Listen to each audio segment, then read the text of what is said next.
for our first generation learners, we're launching a pilot project on providing online learning opportunities to our students. This will start with the distribution of internet-enabled tablets to 150 students in the first round in order for them to have proper online classes with their teachers.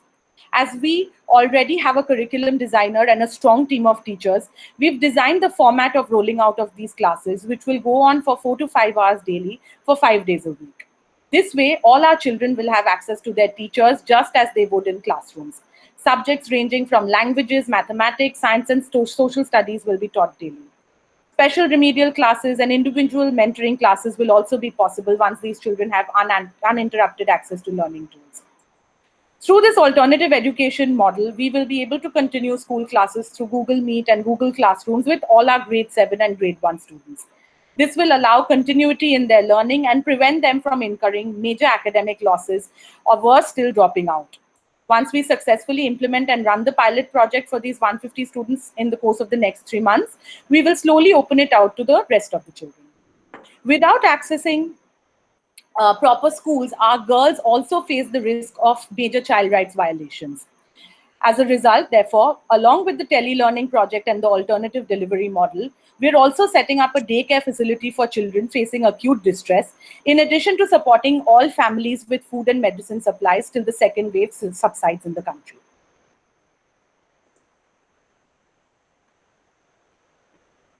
A large part of what we have done in the past and also during the pandemic has been possible because of partnerships and collaborations. We've partnered with Katha to set up our library, Education Above All, a Qatar-based organization pioneering in education solutions for under-resourced communities, to develop our unique tele-learning module with university students across the US on various specialized projects such as civic literacy, mentorship projects, local schools in Kolkata to have a steady stream of volunteers for various support projects, local designers to create job work opportunities for our women. And these are just some examples of our collaborative work. The pandemic, in a way, has opened up channels of communication and collaboration like never before. And we at Idca realize the power of such meaningful partnerships in overcoming this tremendous crisis. We therefore look forward to being a part of discussions and meets which allow for organizations to discuss issues, share best practices, and form support networks. One such partnership is with Her Future Coalition, a 501c3 organization headquartered in Florida. They're also our fiscal sponsors for donors in the US and have a dollar-to-dollar commitment towards us. With this, I end the presentation today. We thank you for giving us the opportunity to discuss some of our key challenges faced in educating our children today. We look forward to the questions. Thank you very much. Very, very good. You just finished right on dot. So I would like every participant and the speaker to just relax for 10 seconds, comprehend what you just heard, and take out one or two key messages.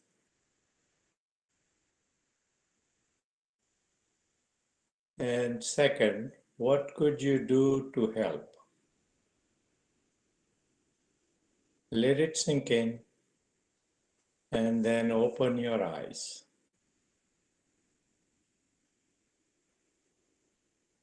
Okay, so this presentation has given us an opportunity to learn what extensive work that has been done, creating a holistic life around the kids and bringing out expertise and do it with the speed. That's the message I got. Now, what more could they do? I would like everyone to think and chime in as you think, your idea shared, your impression shared. Go ahead, open for questions and comments.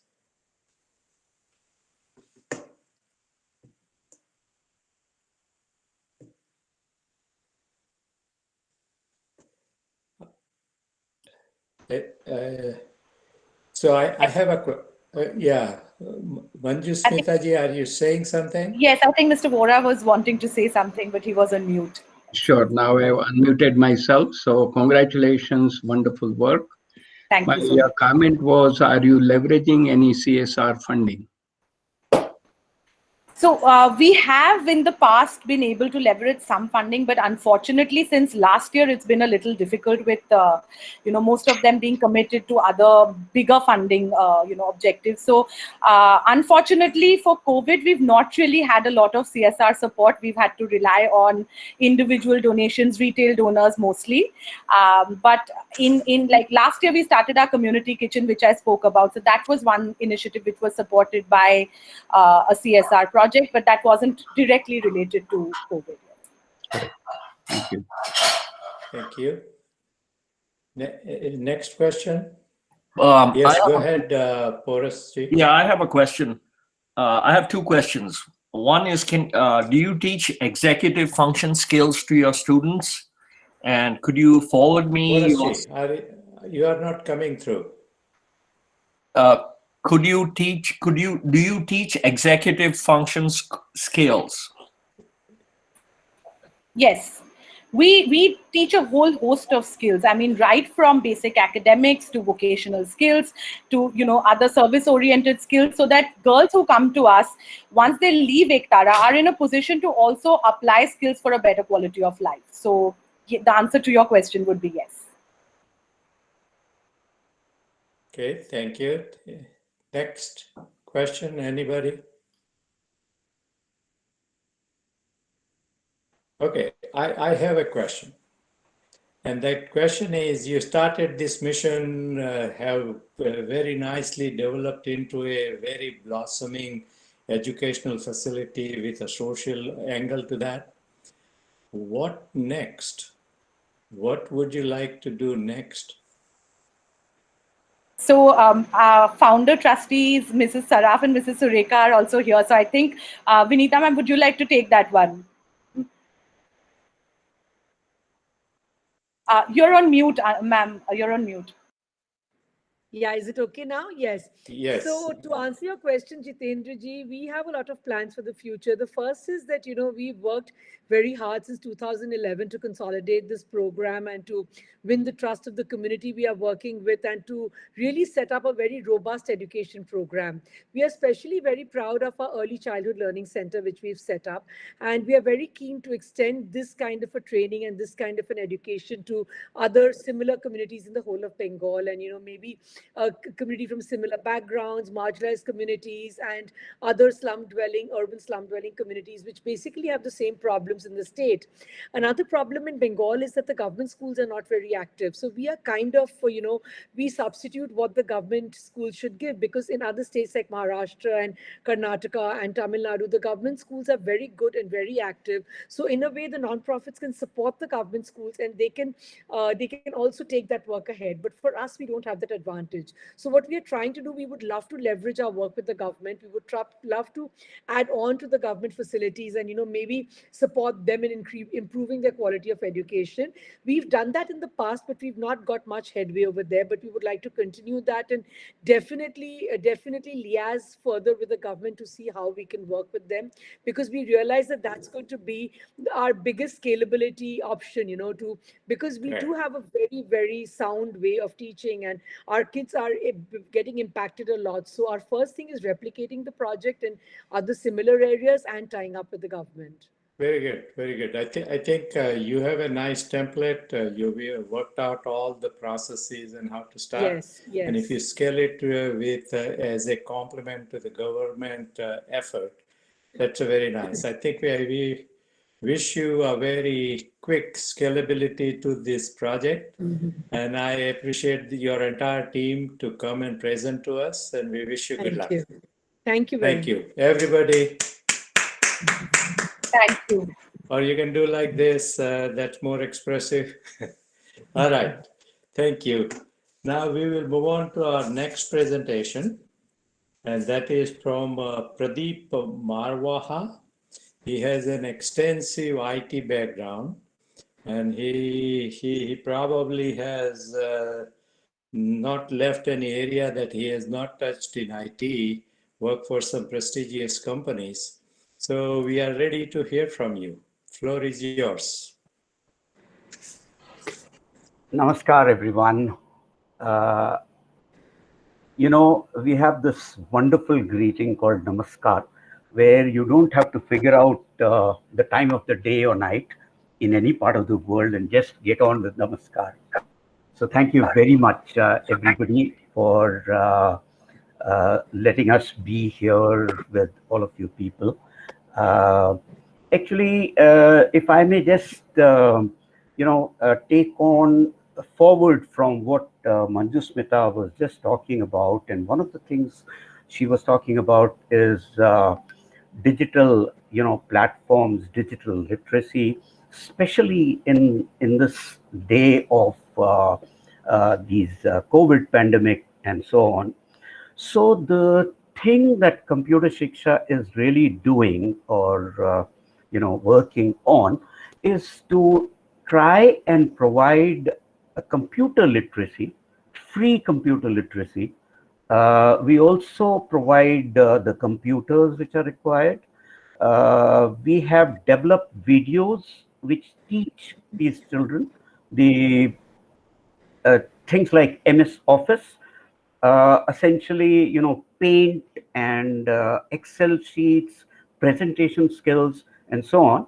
So, with your permission, firstly, if you can see the background, I'm sitting in a Computer Shiksha classroom where each kid is sitting on a computer and watching a screen, which you can see also in the background, and a projector or a large TV screen uh, is being used to display all our videos.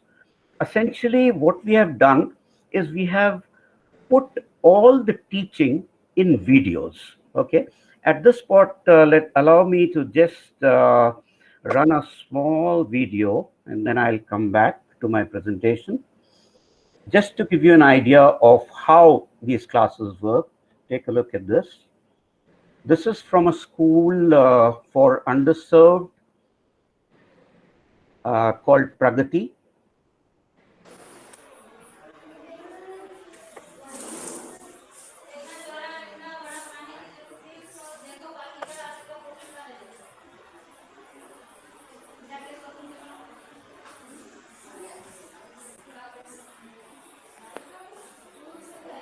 So just a few things I'd like you to focus on.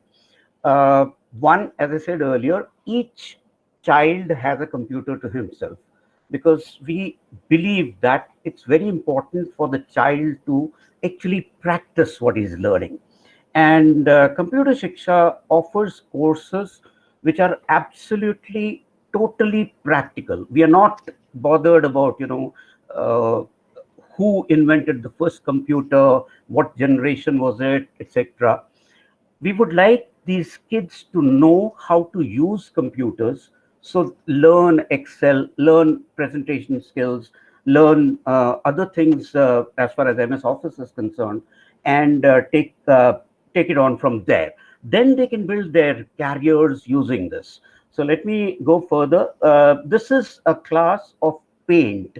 I'm sure most of you would be familiar with what Paint is. So they are learning using rectangles and triangles to make this rocket, which you saw on the screen, which was being projected. Let's carry on.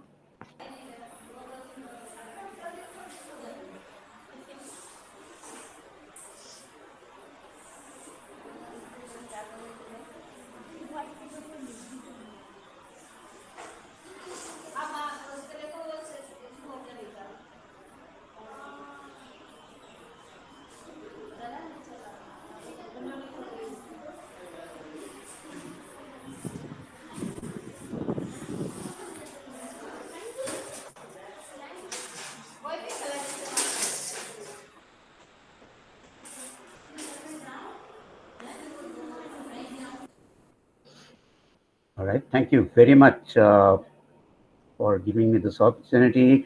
Let me just see how I get back to the meeting. I'm here. All right. Uh, just a moment. I think there's something still happening.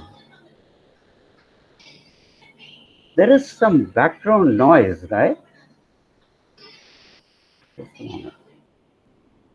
Oh, okay. Another video was started playing. I'm so sorry about that. Okay, let me come back here. Okay, so Computer Shiksha is a group of people who essentially have been working with the IT industry, as Jitendra ji was just pointing out from what is written about my slide there, but much more than me. There are other people. Dr. Rakesh Suri is the founder president, and other people with him, his friends. They thought that, now our hair are turning white, in fact, balding heads. So now is the time that we should get back to giving back something to society. So it was with this, environment or this particular thought process that we set up Computer Shiksha. I'm going to now share my formal presentation here, and I hope you can see it. Okay, so here, if I start off this presentation, let me first, I'm just waiting for the slides to start. Okay, so that's Computer Shiksha, and that's the kind of smile we want to bring about on each of these underserved kids. I don't like to call them, underserved kids, but for lack of another word, these are the kids whom we need to reach out. This is just a little bit about me, but what's important to note here is the Pradeep.Marwaha at computershiksha.org. Our website is computershiksha.org. So it's very simple, computershiksha.org. And let me move on.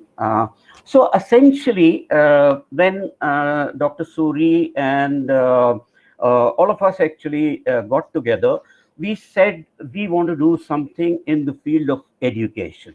And what can we do in the field of education? Since even Dr. Rakesh Suri, he's been the COO at DCM Data Products, which was the first company in India, to bring around computers. So we said, let's do something in the field of computers, in the field of computer literacy. So as part of, we set up Computer Shiksha in 2012, and the story has been from these 60 kids, and from 60 kids to 1,300 kids took us about 4 years. So it's been a long, journey. Essentially, what we were doing is we were taking our computers every day. You can see on this picture, Maruti 800 at that point of time. Put a projector, put a screen, put some computers, almost 30 odd computers at times, take them to a school and set up the computers. Like you can see in the second picture here, the computers have been set up, handle it with a projector, and begin the classes with each child able to learn on his own computer. Look at the screen. Yes. Pradeep, please move your slides. It's frozen. It's on a slide number 1 on the screen. Sorry. Oh, I'm so sorry. Okay, no. Thank you so much. Is it visible now, sir? The next slides? No. Let me just see what else. I'll just stop sharing and come back again. Just a moment. While I do that, let me also keep talking about the. Is the slide again visible now? No. Just 1 second. This is where we all need, to know about technology, so we don't get. If anybody can fix it, it's you. No. I think yes, I should be able to do it. Are you able to see the slides now? Not yet. No. Just a moment. Yes. Now it came. Great. You can go to the slide you want to show. Okay, great. So we were just talking about this slide. We moved on to the next one, where I hope you can see it in full screen, because Is that right, Jitendraji? You can see the slides Not in properly? full, not yet in full screen. Okay, You have to But make it's it still, full screen, fine, Pradeep. fine. I think this might work. Okay, yes, so it's better. so from 2012 to 2016, we used to send our people to the classroom, like I was showing you in the slide. Still giving me some issues here. Can you now see the next slide? The Not yet. car and yes. We just see the tree slide. Oh, okay. Let me just go on Yes, from there. All right, all right. it's on. Now you can see it. Okay, Yes. okay, great. So I'll go slide by slide. So in this process, we were taking the computers, putting them in the classroom and teaching and coming back. Now, the reason we did not go beyond 1,300 people, 1,300 students that we were reaching out to, was essentially because scaling up this model was almost impossible. So what we have done, this is the challenge that we face. 290 million kids in India alone, and if you take out of school kids, 334 million who do not have access to computers, to digital literacy. And unfortunately, no concerted actions by either the government or private sector, which means that most of these kids would have remained deprived of opportunities, because right now all jobs would require computer knowledge, and all welfare schemes are online. I move on to the next slide. So the challenges we faced were that we have to find a computer teacher for each of these schools, or for these meeting these 290 million students. Okay, so find 1.45 billion teachers. And computer hardware is a challenge, because these NGO private schools just cannot afford computers. So the hardware expense itself would be something like $2.5 billion. And lifelong maintenance would have been a nightmare.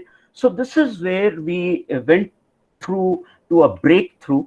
Now we have all our teaching videos in videos. So the video teaches on the screen, the child watches on the screen, and like you were just seeing in the video that I was showing you earlier. And from 2016 to now, we have gone on to offer computer shiksha in 16 states in India. We are reaching 560 plus schools in India, and we are more than 1 lakh students, more than 1 lakh and 6,000 students.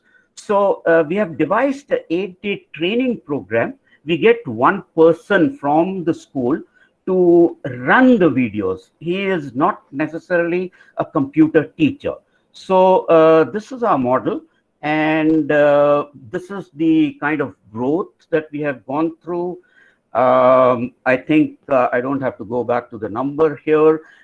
This is the slide that I want to talk 1 minute on. So what we are looking for from partners, starting up a computer literacy course by Computer Shiksha, let's say serving about 150 children, and running it for 12 months costs dollars 4.8K, or $4,800. In Indian rupees, that's 3.3 lakhs. And also we are operating, these, we offer certification, we offer monitoring of the classes, modular wise, we do the testing and so on. And that per month, per school, it costs us 7,500 rupees, or in dollars, $107. So there is a long path that we still have to cover. As this beautiful poem says it all, the woods are lovely, dark and deep, and we have promises to keep, not just in India, not just those 334 million people that I'm talking about, but many more across the world. So we don't want to leave anybody computer illiterate. Thank you very much for giving me all this time and bearing with a little bit of glitches there. I'm open to questions, or as Jitendra ji would like to proceed further. Thank you. This is second presentation concluding on dot. Very good. See, let's close our eyes and reflect on what we just heard. It's the developing the curriculum for teaching computer skill, enabling the setups and taking the computer to the schools, targeting 300 million plus people, student, and scaling the model by going to the video format. And they would like to expand even further.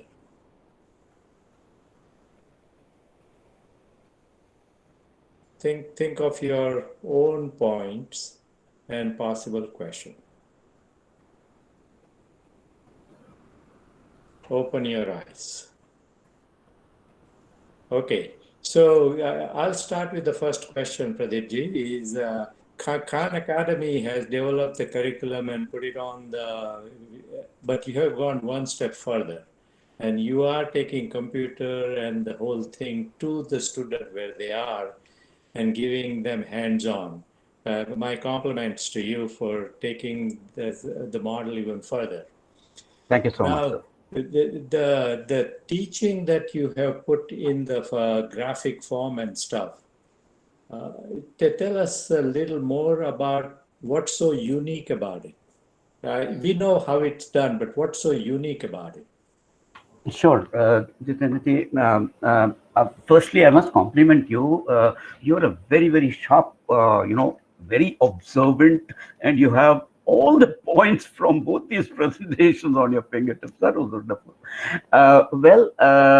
Essentially, one major thing which I missed out in my presentation actually is that these videos which are running in the schools do not require a network, do not require the internet. So these are offline videos which are being used vis-a-vis, if you look at Khan Academy and things like that. The other thing which I would also like to point out is that lots of schools everywhere across the world are using computers to teach, let's say, physics, to teach mathematics, to teach English skills or language skills. So essentially, in India, we call them smart classes. But not very many people offer learning computer itself. What is the computer? How is the keyboard, display? If I may switch to Hindi, ये बच्चे जो हैं, I hope everyone understands me, or let me come back to English only, because this is a worldwide audience here. So these kids, have probably never seen computers. In fact, the facilitator whom we are training for 8 days is also from the community, and most probably has not used computers, very much. Maybe just a little bit of familiarity. So that's what we are doing. We are training them for even maintenance. Thanks, Jitendra. Correct. Thank you. Thank you.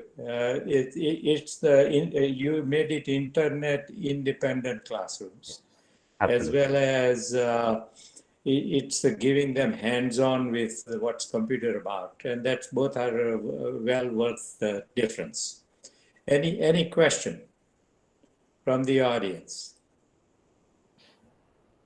So, yes, anybody with yeah. I was just saying that anybody with deep pockets should have all kinds of questions for us. Yeah. Yes, Pradeep ji, congratulations, wonderful program. And I had one question, basically a comment. Are there a similar program running in your area in Delhi NCR? And what can we do to connect with others who can inspire from your work? Thank you very much. That's a wonderful question, Mr. Vora, Dr. Vora. Yes, we are in 15 states in India. And in fact, we have had the pleasure to also be present in Ghana in Africa. Africa has very similar problems. So we have, through another NGO there, set up, computer Shiksha classes in schools there also. So yes, we have schools in Delhi, we have schools in Karnataka, Chennai, in Uttarakhand, all over. What you people can do is please point us to schools who serve these underserved kids, like Iktara, since they're doing so much work for girls there, if they can, because Computer Shiksha is a modular program, if they can get them into a regular attendance kind of school, we'll be more than happy to help with digital literacy. So that is one. Point us to schools which need Computer Shiksha. And the other end of courses, we work only through donors with corporate partners. So you had questions about CSR funding earlier. So yes, we have been working with Bajaj Auto, we have been working with Volkswagen, we have been working with Vodafone, and quite a few others. Otherwise, reaching this, 1 lakh plus children would have been next to impossible. So we are looking for CSR funding. And yes, we also have IDRF, which is the India Development Forum in the US, which helps us with funding from the US also. So we are open for all your support. Thank you. Very good, very good. So I think one of the points Pradeepji is bringing it out is he's looking for some help in terms of what I call asset investment. He's doing the soft part of it. He needs somebody to get on with the investment part of it. So anybody in the audience has suggestion, very quick, short suggestion. If not, that's okay too. You can communicate later on. But that is something that he would like to know. I actually had a question for Pradeep ji. I'm Anupriya and I'm sorry I have had to turn off my video because I'm having real bad internet issues today. So please excuse me for that. Just one question that I wanted to understand, Pradeep ji, is what has been your experience in working with partners in West Bengal? Have you had any experience with organizations in this, in this area? Okay, Anupriya, thank you very much. I think that name, Iktara, it's a beautiful name, and we'd like to begin with you people. Actually, I have been trying to work through Art of Living. If you know, Art of Living runs a lot of schools for the underserved. And there is one of my friends there in Calcutta, and he's already started, helping us to discover which districts these are needed. I can also share with you, in fact, there are 115 districts which used to be called backward districts in India. They are now called aspirational districts. We have collated data on each of these districts, and very soon we will be launching Computer Shiksha programs on smartphones. So a kid who's sitting at home because of the pandemic will still be able to learn computers. Very good. Thank you, Anupriya. Thank you. Thank you. Thank you very much. Appreciate Pradeep ji one more time. Pradeep ji, Namaste for great work.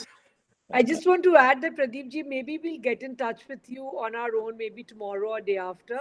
Sure. We have your email ID, and I think we'll definitely be getting in touch with you. Thank you very much. Thank you. Please do, Vinita. Thank you so much. Yeah, Banuji, quick one. One quick one. So Pradeep ji, I will try to connect with you number of areas where I've been active through our foundation. We do more work in the healthcare side, but also focus on education. So I'll be able to connect with you. I already have your WhatsApp number, etc. And same thing with Ektara also will connect offline. Thank you. Thank you, sir. If I may just put in one more line here. Dr. Vijendra Agarwal from your, one of your colleagues, Vijay Agarwal, if you see on the screen, he's with us on this presentation. And I believe he's part of IDCA. We have worked with him in schools in Saharanpur. So thank you very much, everyone. Thank you for your time. Thank you, Pradeep. Good stuff. Good stuff. And I especially like the follow-up question where we have been able to connect 2 or 3 different and now creating a synergy across combining program and sharing information. So we are a team, we are at the midpoint right now, and I think we need a little energy. And so the energy is we're gonna all laugh loud as we can and just express ourselves in whatever way you want to. Just on the ground, start laughing.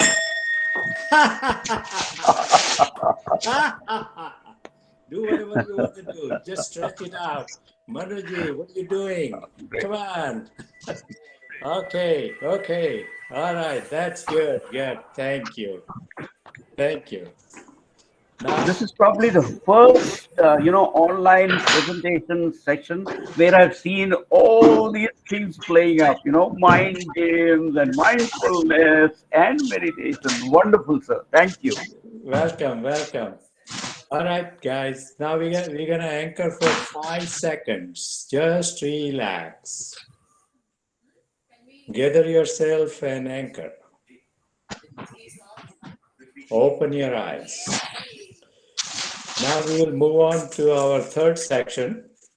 Khushbu, she will be presenting us the Sehgal Foundation. She is a strategist and she is a big money getter and doing some wonderful work. So, Khushbu, the floor is yours. Thank you. That was an amazing, your facilitation is just awesome. It's so inspiring. I love the mindfulness. And I'm so happy, namaste everybody, to be in this amazing conversation. I've learned so much already. And I think, it is an extremely unprecedented, difficult time with the second wave of COVID. And, I think, each of us have been impacted, our work, our families, many of us individually. And it's just so heartwarming for me to be part of this conversation and to share inspiration and share ideas. So I think, Dr. Jen, if I can present my PowerPoint, can we shut this one off and I can...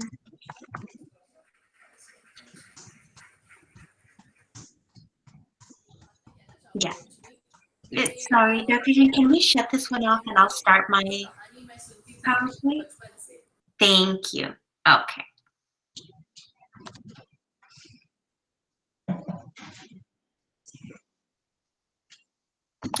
Sorry. Just 1 second.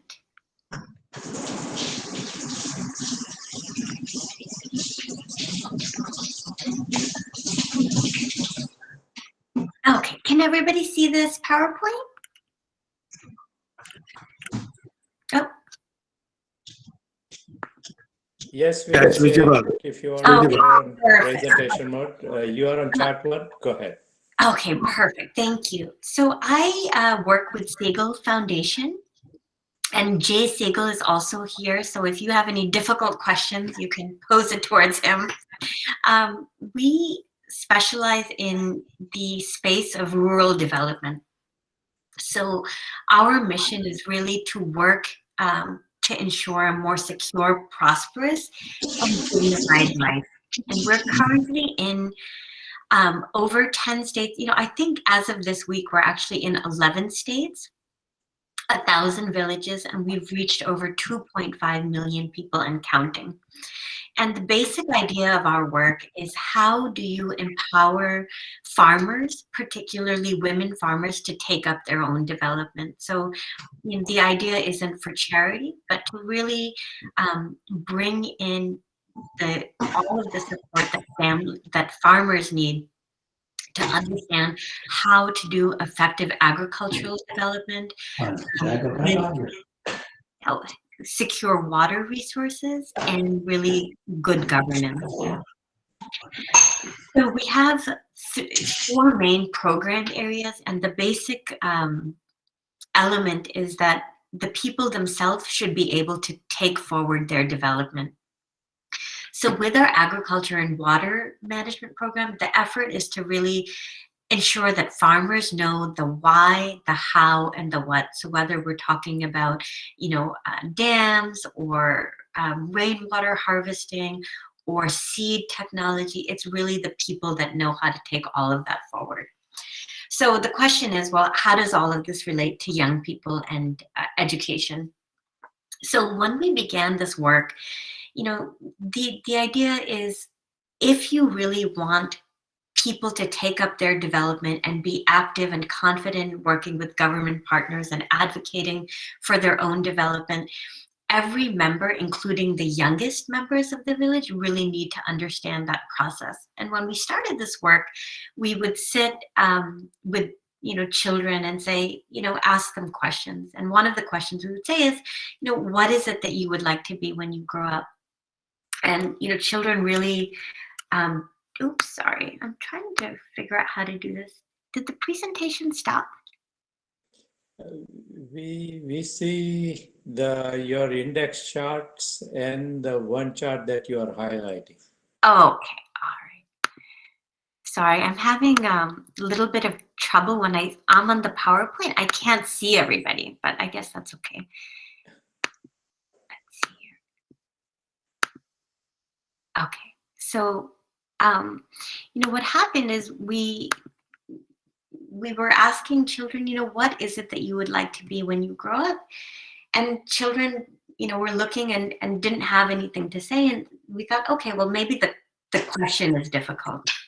So we said, tell us what is your favorite thing that your mother makes for you. And again, they were completely silent. And we realized at that point that nobody had really asked the children in the villages about their opinions or their voice. And so we knew it was really important in the empowerment process to work with young people. And I think at that time, it was also very clear that we didn't want to begin programming that was getting into the operations of school. We wanted to stick with what our a vision and approach is, which is basically empowering communities. And so with that, we developed a strategy and a program initiative called Transform Lives. And this is a project that empowers school children by really working with the government schools to provide clean drinking water, better sanitation, a very learning conducive environment where everything in the school is vibrant, it's green, and then we bring in additional component for digital literacy and life skills. So, Khushbu? Yeah? You want to put your presentation in a presentation mode so that you can see better? You're not in the presentation mode. Okay. Let's see. Okay, let me start again. Thank you, Jay. Yeah, I'm very used to Zoom. So with this Google Meet, it's a little bit different.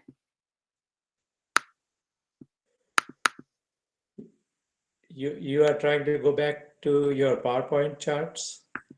Yeah. I see.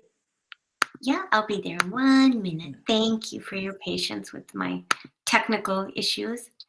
That's okay.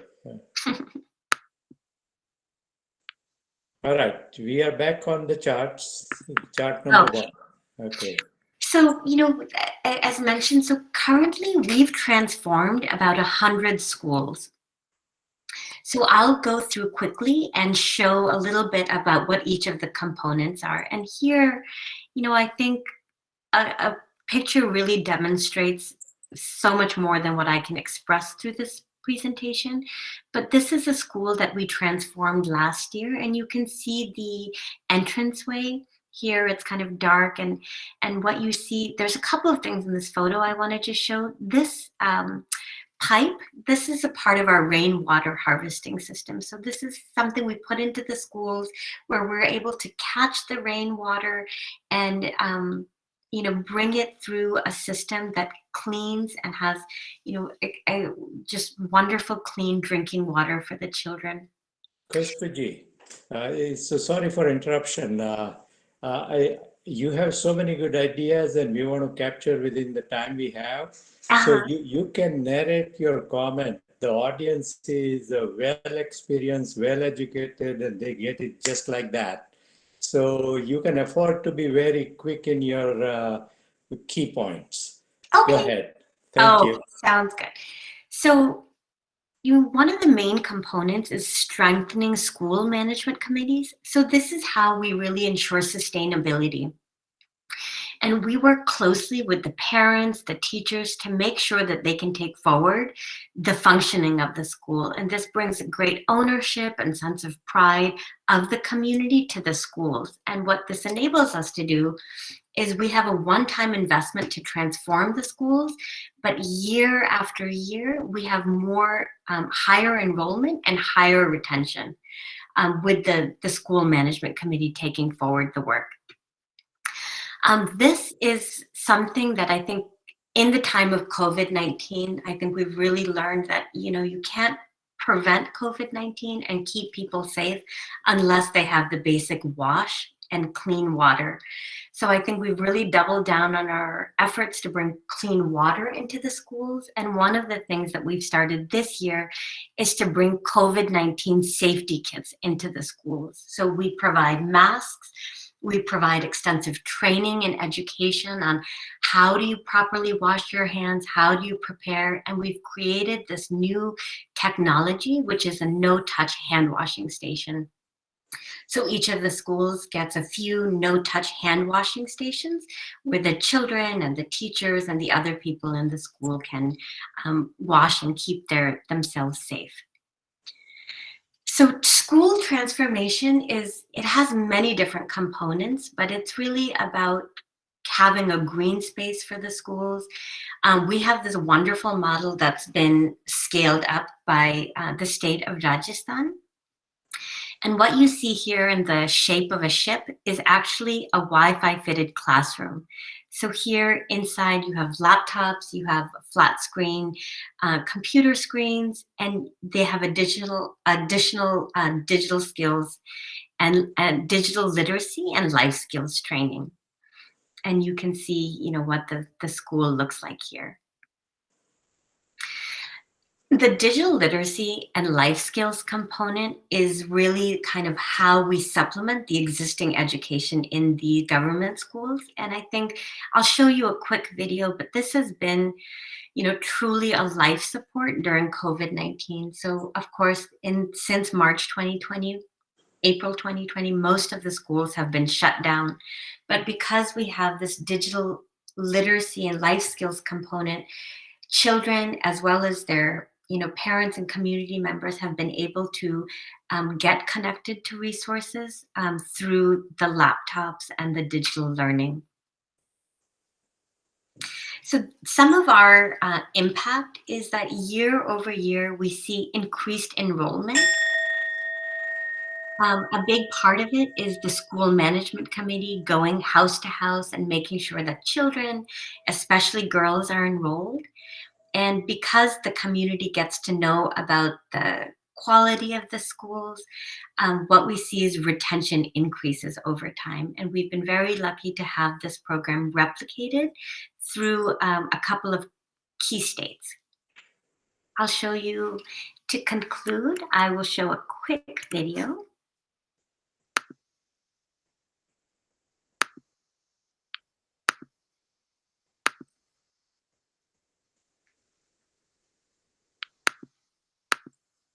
Okay, can everybody see this video? It's coming up. Okay. Yes.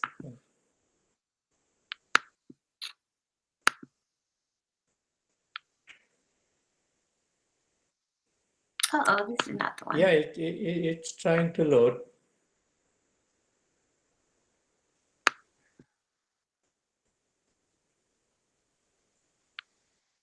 थी तो घर वाले और पास पड़ोस के लोग चाहते थे कि मेरी शादी हो जाए, लेकिन फिर बाद में मैंने जो ये डिजिटल लिटरेसी की क्लास है इसको ज्वाइन किया, तो यहाँ पे आके मुझे अपने अधिकारों के बारे में पता चला और आज मैं धोनी रूम में बच्चों को पढ़ा रही हूँ as a computer teacher.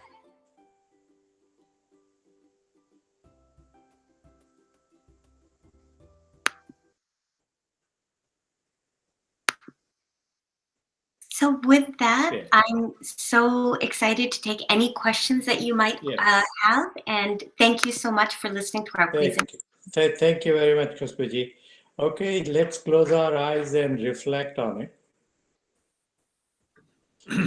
In this presentation, Sehgal Foundation is doing a rural education, creating an environment, facilities, and therefore mindset for a clean-cut, enjoyable learning facilities that includes hygiene, water, and I see them dressed well. Buildings are clean-cut. It's maintained very well. Through that, they are developing a better mind of the kids for better India. Reflect what you got through this presentation. Question, comments that help Sehgal Foundation to do even better. Please open your eyes.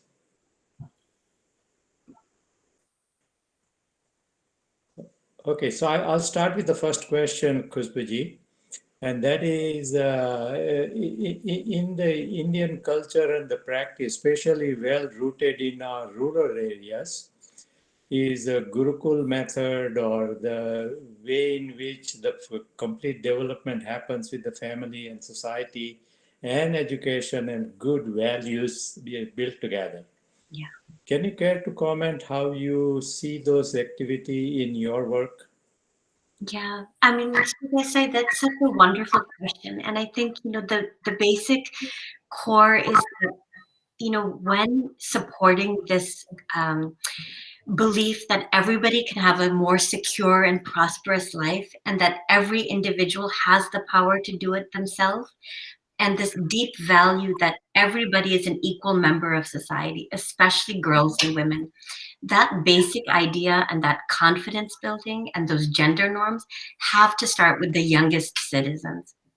Okay. And I think what's incredible about this project is that when you go to the villages, mothers and fathers and grandparents, they're so proud of these schools.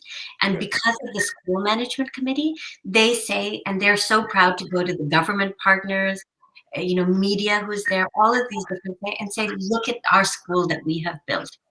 And the young people feel a tremendous amount of pride. We have so many stories where girls as young as 14, 15, 16, their parents said, well, we have to get them married, we have to pull them out of the school. Mm-hmm. And groups of young girls themselves, 14-year-olds, 16-year-olds, they go with their teacher and they go to the door of the parents and they explain, these are the values of the digital literacy trainings, this is the value of the school, and this is how you can move forward. And when you see the young people who say, because of this program, I now have this great civil service job, I've become a teacher in the digital literacy school, it has such a huge impact, and it's an inspiration to all of the elders. Very good. One thing we see through this program is that we have so much to learn from the next generation. Thank you very much. Yeah. We will take one question so that we can finish on time and give enough time to Manuji. Okay. Pradeep, go ahead with a concise question. Sure. Khushbu, it's not really a question. We'd like to connect. We'd like to, see how you're doing the digital classes, And if you think you can use Computer Shiksha's videos, they're all freely available on YouTube, and we would like to help, your schools train them and so on. Thank you. Thank you so much. We will love to, and I will definitely be in touch for that. Thank you. That's excellent, excellent. And we will have even more opportunity through the sharing of our addresses and phone number, and further connection can occur. So we are heading into our fourth and final presentation. But before we go, I'd like to create a little more relaxed atmosphere and clear up the mind, and then enjoy. Even though it is last presentation, we want to enjoy and get more out of it. So this is what we're going to do. Please sit straight as much as you can, comfortably doing. Stack up the coins on one on top of the other like the vertebrate column. Don't let it fall, any of them. Close your eyes and assume you are breathing through the entire structure of your body skin. So through skin, you are breathing in and you are breathing out. This will bring the entire body, any cell that is kind of a dull, back to life. Open your eyes. Okay. So Manuji going to talk about his extensive work he has been doing for the last several years. And he has been well recognized in many, many fields, all the way to the US government. And I let Manuji roll his thoughts and ideas. Floor is yours. Mute. Thank you, Jitendra Bhai, for this opportunity. And I want to thank Dr. Mohanji for bringing four great speakers with tremendous program in the education space. Manuji, you're not coming through. Okay, I'm unmuted. Okay. Can you hear me? Yeah. Am I coming through? Yeah. Okay, thank you.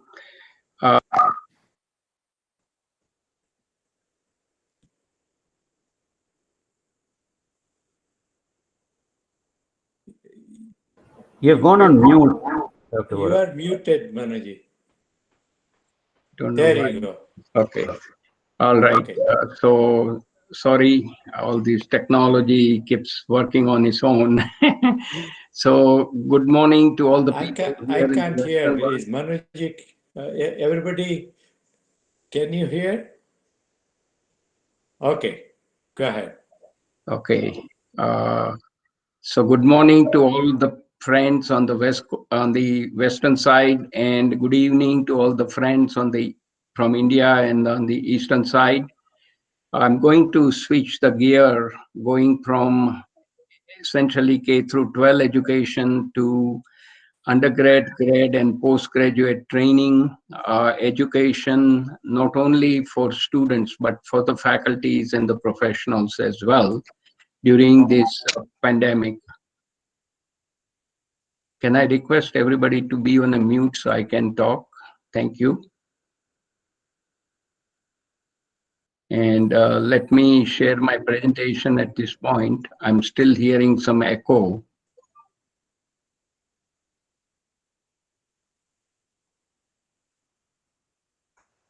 So the focus will be digital Gyandan.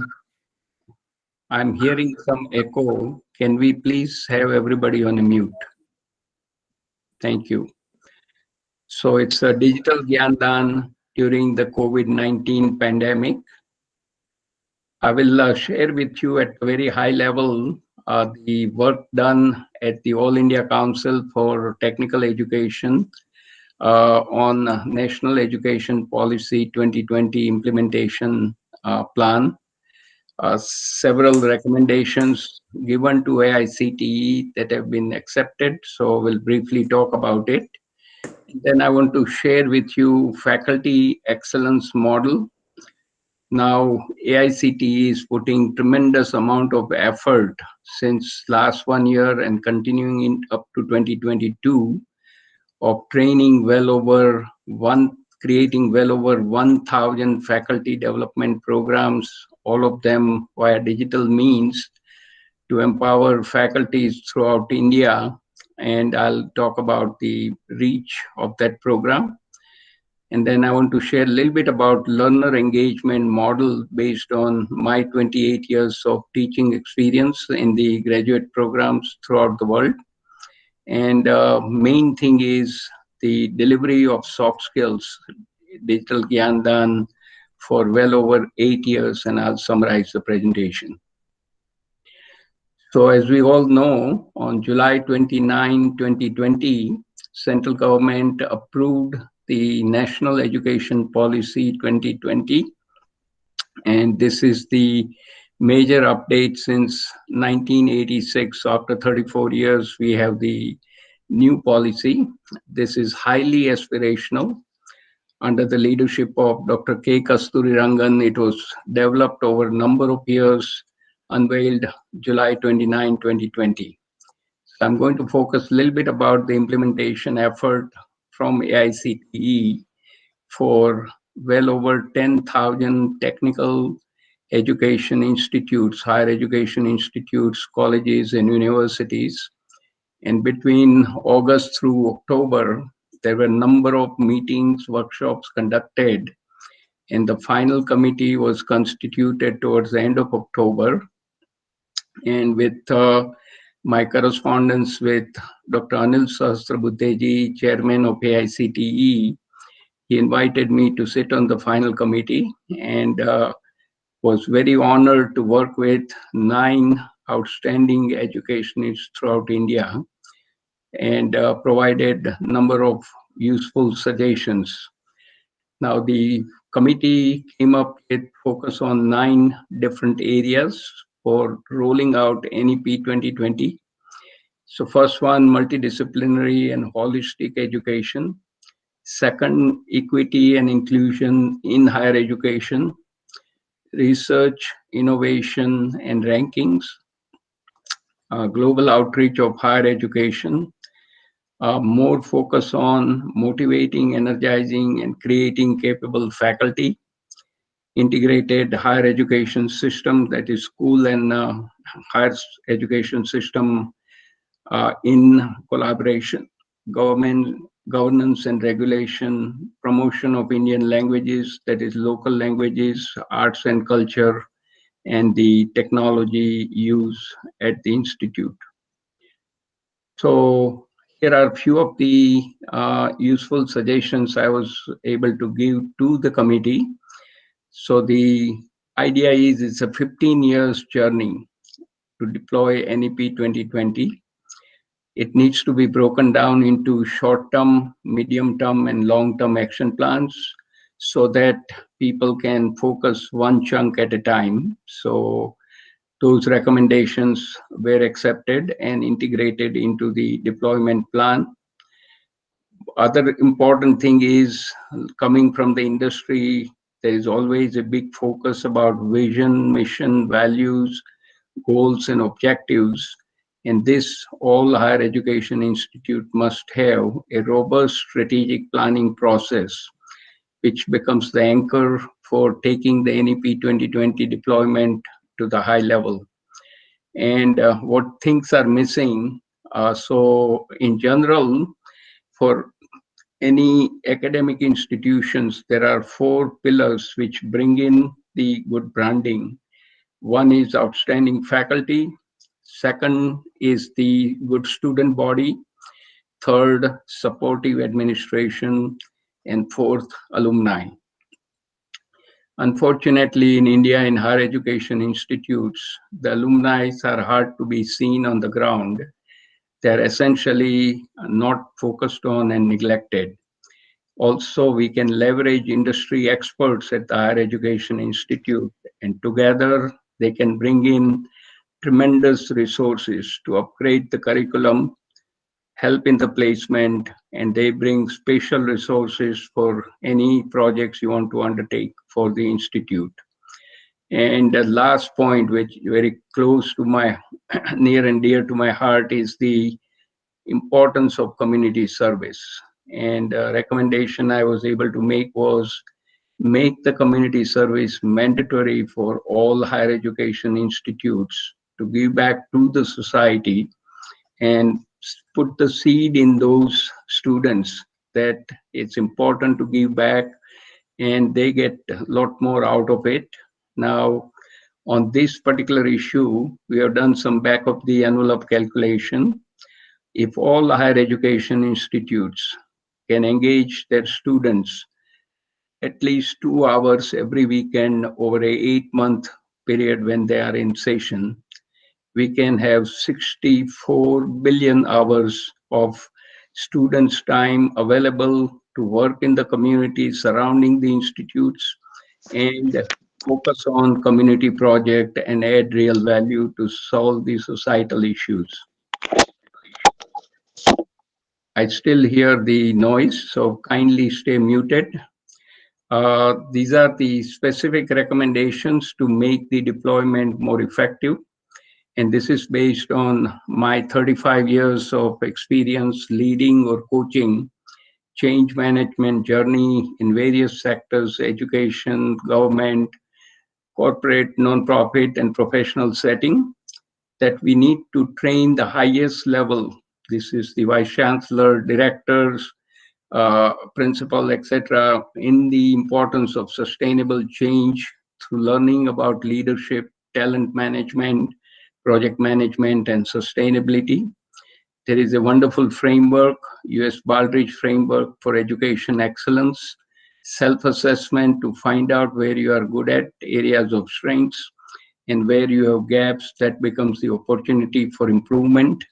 And third, the community service we spoke about. That's at the highest level. At the mid-level, department head and deans, they need to learn effectively how to manage the project of deploying NEP 2020. And the main problem is in India, in education sector, there is no visibility about the risk management. And that needs to be taught and that needs to be understood so that you can create effective deployment plan. And most important, been teaching in India since 2006.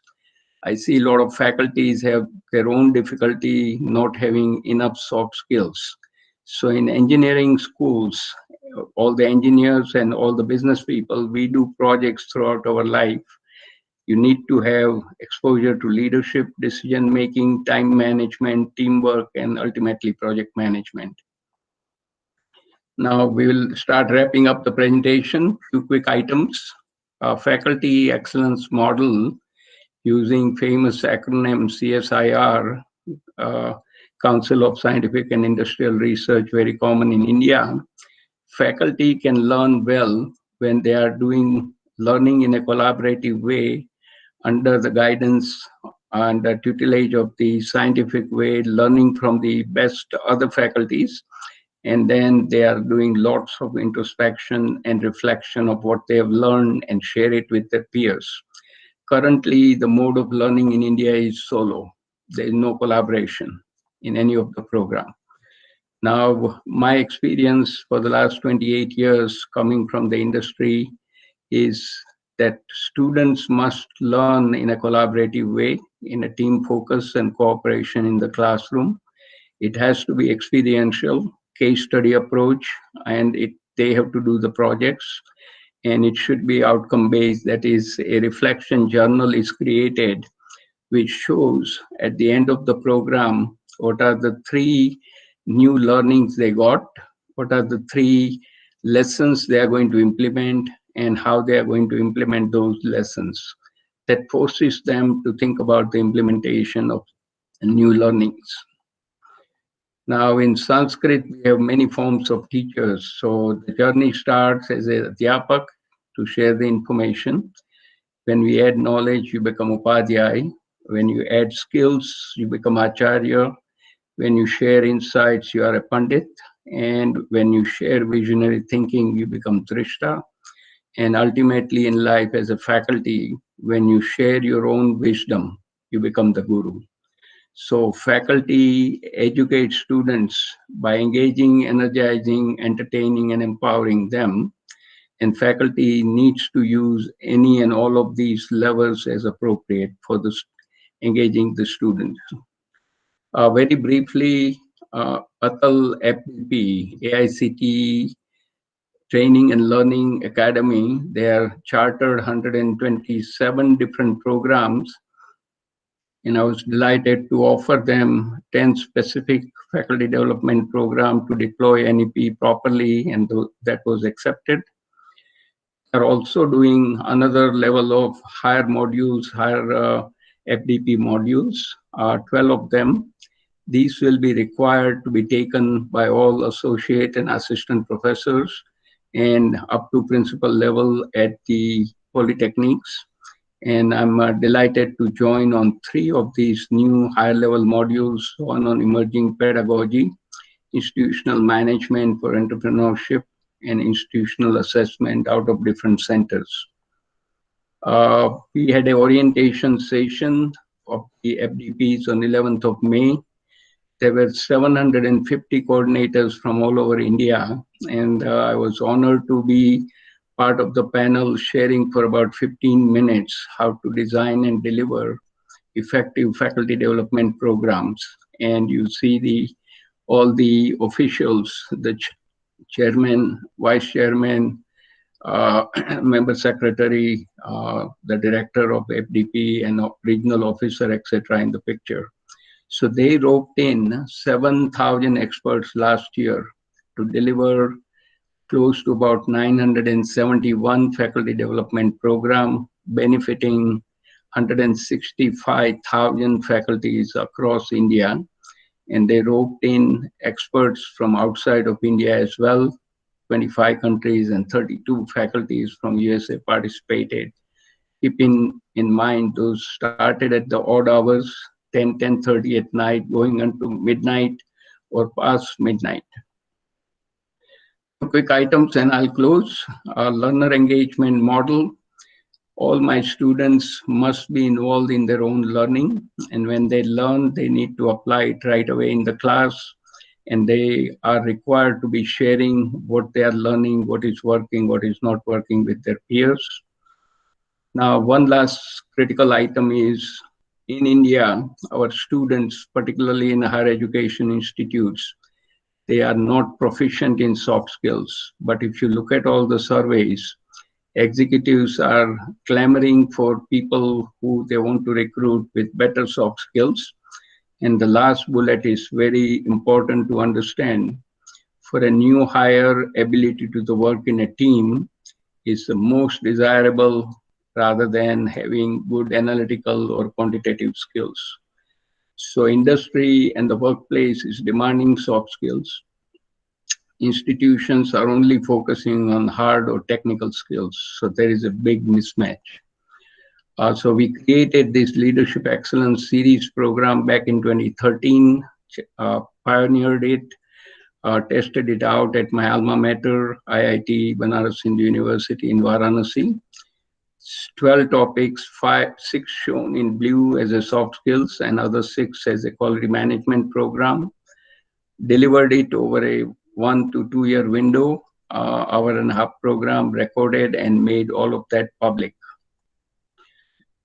This is the last part. During the pandemic, over 100 webinars have been completed along starting with April, and currently it's continuing with various entities like Madras Management Association, a college in Mumbai, Patugala College of Commerce and Management, Ashoka Institute out of Varanasi, Jyoti Vidyapit Women's University in Jaipur, Kutch University. Then there's a big focus at Indo-Universal Collaboration for Engineering Education, where students, faculties, and the leaders have been trained in different disciplines, and so on and so forth. And currently focused on AICTE Atal FTPs, about 18 sessions with 4,000 faculties benefiting. This is the power of technology with the help of Swami Nikleshwarananji shown in the top right picture in the middle. He took me to Bizac Studio in Gandhinagar, where Commissioner of Higher Education, Mr. A.J. Shah, who is now retired, shown in a white shirt, gave me 45 minutes to talk about effective time management. We connected via satellite to 450 colleges, reaching 5 lakh students on this very critical subject, important to students, faculties, and the professionals. And we were recognized with the D.L. Shah Quality Award by the Quality Council of India in the year 2016. You see my wife, Dr. Manu Vora there, and other members of the team from American Society for Quality who worked on this project. And I want to wrap it up saying that let's all light a lamp of knowledge to eliminate the darkness of ignorance. So I want to thank all of you, and I'm stopped sharing it. Moment. Thank you. Thank you. Appreciate it. Let's anchor and reflect and intercept what we just heard from Dr. Manu Vora. Broad strategy at a national level, hitting the key areas like the teachers and instructor, infusing the true value of education, seeing the teacher as different kind of contribution based on the ancient practices of like Guru is wisdom, Acharya, Pandit, nicely modulated, focused on the outcome, experience, and involvement, and reaching out over 1 million people for training and making the biggest impact in a shortest period of time through very focused curriculum and his ability to share the whole process, the impact, and then delivering. And it simply continue to multiply.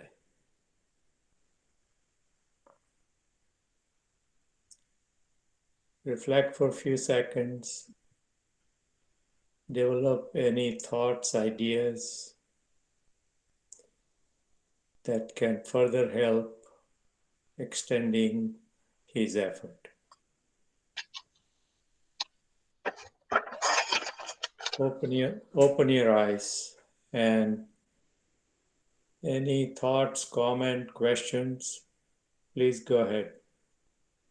Yeah, Porus. One of the things I learned from this meeting was the speakers networking with each other. But the network was limited to 4 organizations. Whereas I attended a speech presentation from a network expert at Northwestern University, and he was able to create networks of 400 and 1,000. So I think what we have done in a case of four organizations need to be networked across the country or at least in a state. So networking is also a method which we need to use, and we are not using. We are using it today, but we need to use it in a far larger and bigger scale. Thank you. Okay, good comment. If you have any special suggestion how it can be done, please share it subsequent to this presentation. And that's a useful comment. Thank you. Any other? Okay. So this thing has been happening. It has been happening. Yeah, can I say something? A comment on? Yes. Yeah. Yes, go ahead. Yeah, what I'm saying is that, yes, we have 4 people only right now, but the message is going to many, many hundreds of people here all over India and on the LinkedIn, all that one. We have made a recording of this one here, which will be shared, throughout India, those who are not attended also, and those who are interested to connect, they will connect with us and with the speakers. And I'm asking everybody to leave their contact information here on chat box so that we can communicate you further and also connect with you, others like-minded people in the future. So, Good. thank you. And I think what Porosji was talking about, the Northwestern experience, was they may have a different way to reach out to a much bigger audience than the audience on the presentation. And if he has any specific ideas, that would be good to share. We can scale it too, as Mohanji said. This presentation is going further. The way we are trying to run these sessions are also allowing better coordination as well as scaling up every areas that we talk about. But I think scaling is the key point of Porosji. With a good amount of short time, we should be able to do that. All right, guys, I think we are at about conclusion, about 7 minutes over. So I'd like to conclude. Claps and felicitation for Dr. Manu Vora. Thank you. Thank you. Now, as a final exercise of mindful meetings, I'd like you to relax, to sit up straight as much as you can, feet on the floor, connect with Mother Earth, connect with surrounding around you to the entire nature and the galaxies. And the last 90 minutes or so we spent together talking about education strategy that Dr. Vora mentioned. Then we heard 3 specific examples: rural education, computer, and vast array of other experiences. We as an individual, if we can offer some help, can do something. This would be a positive thought that we want to live with. And observe about 15 seconds of silence.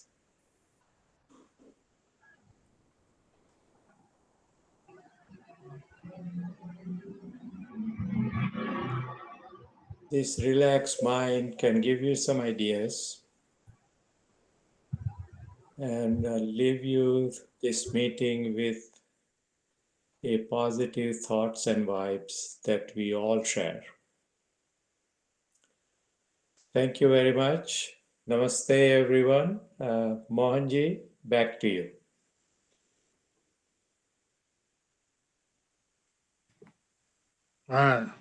Thank you. I think we still have 20 minutes more. Correct. We finished earlier, which is good. So now we can have free communication.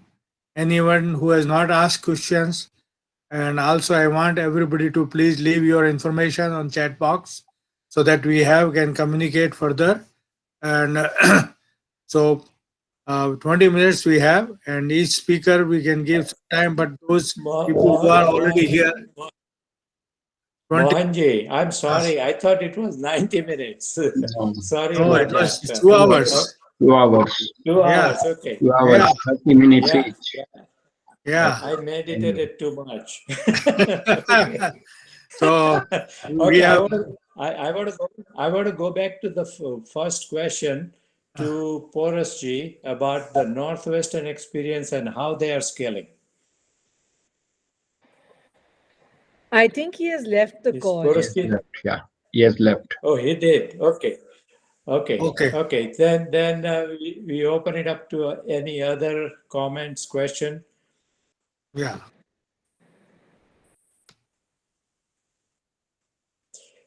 I have a question for Dr. Vora. Okay. He has done a tremendous amount of work on the strategy at a national and maybe I would call it international level, and education. And I saw the aspect of your presentation bringing the ancient Indian way of thinking about educating kids and developing character, developing mindset, developing good human being. And as you go through with the modern aspect of your teaching, like effective communication, time management, stuff like that, which is also an important part, how do you see both blending together? Yeah, good question, Jitubhai. The thing is, we need to embrace our own roots first. And once we focus on our value system of education, then on the top of it, superimpose this modern thing which we need, the time management, teamwork, problem solving, project management, risk management, leadership, etc., so that we can combine the two together to get the most from both sides of the world. The Western world, we are very focused on punctuality, work in teams. Eastern side is solo practice, me, individual. There is not much cooperation. Everybody is competing with each other. So that competition model needs to be replaced with collaboration and cooperation. Also learning from each other, which is missing in India. Everybody wants to be the best by pushing people down rather than bringing everybody up together, because that's how society will prosper. So that, I think, is the simple way of looking. We need to have both our basic core values of ancient education. If somebody has a background conversation going, please mute. It's Yeah, a female voice. Yeah, very Yeah, difficult thank to you. do multiple conversations. Okay, so that's Yeah. why a brief answer, and we all need to do focus on that. And I'm sure currently AICTE is quite focused on bringing various aspects of the ancient learning system into the technical education.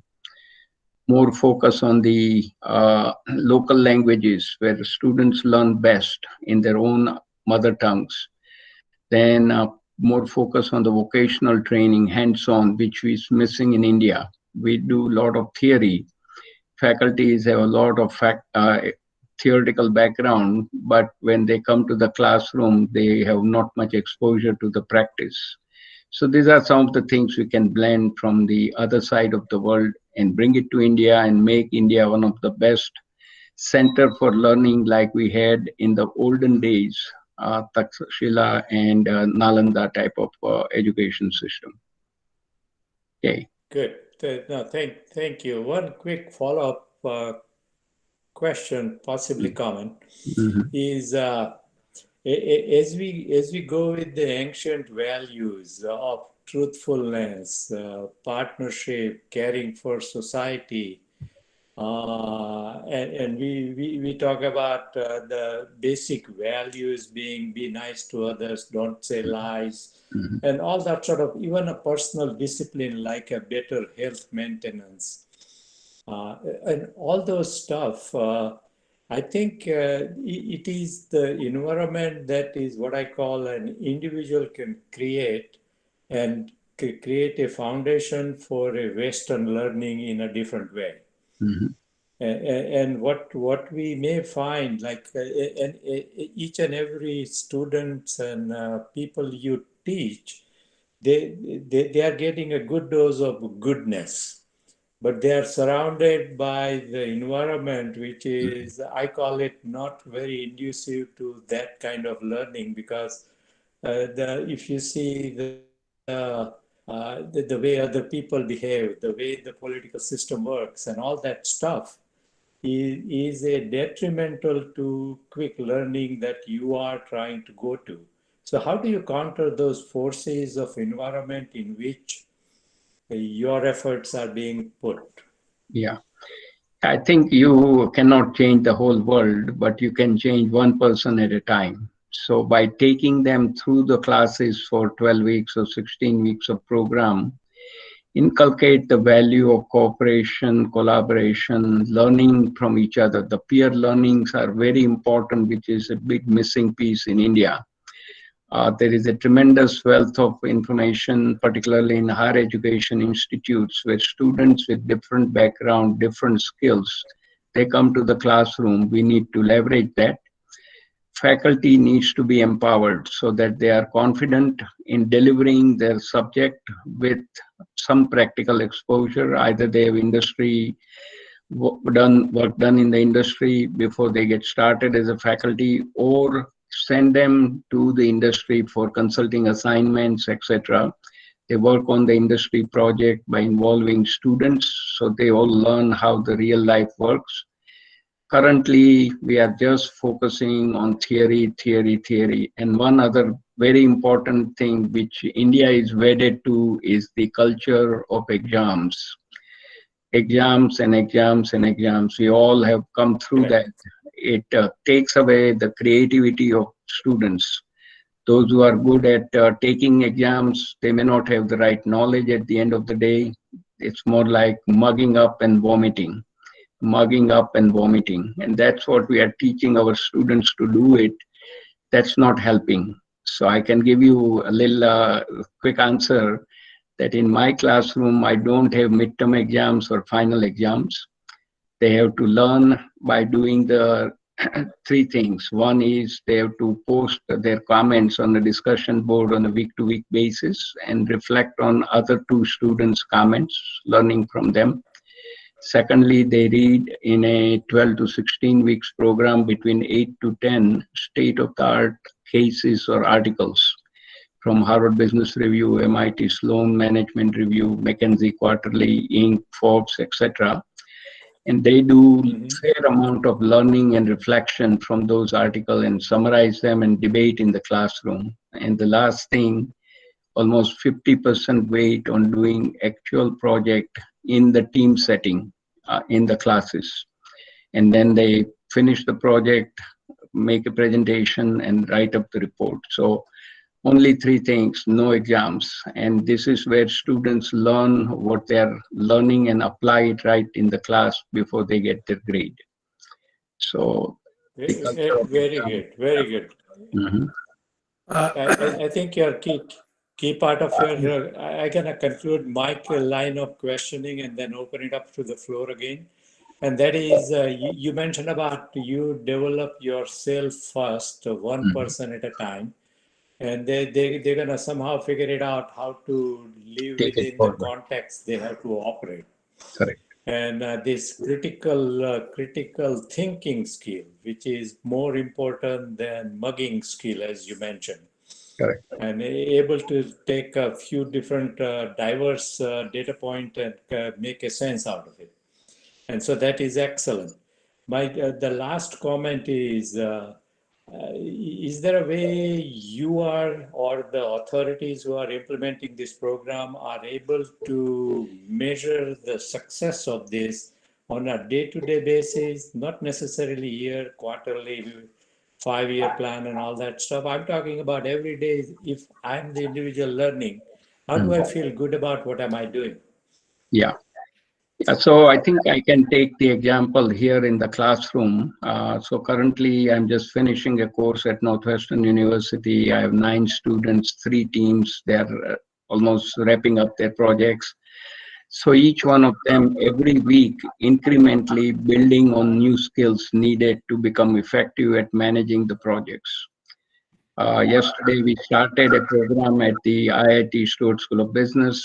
I only have 5 students. 2 are in India because of the pandemic. They are doing distance learning.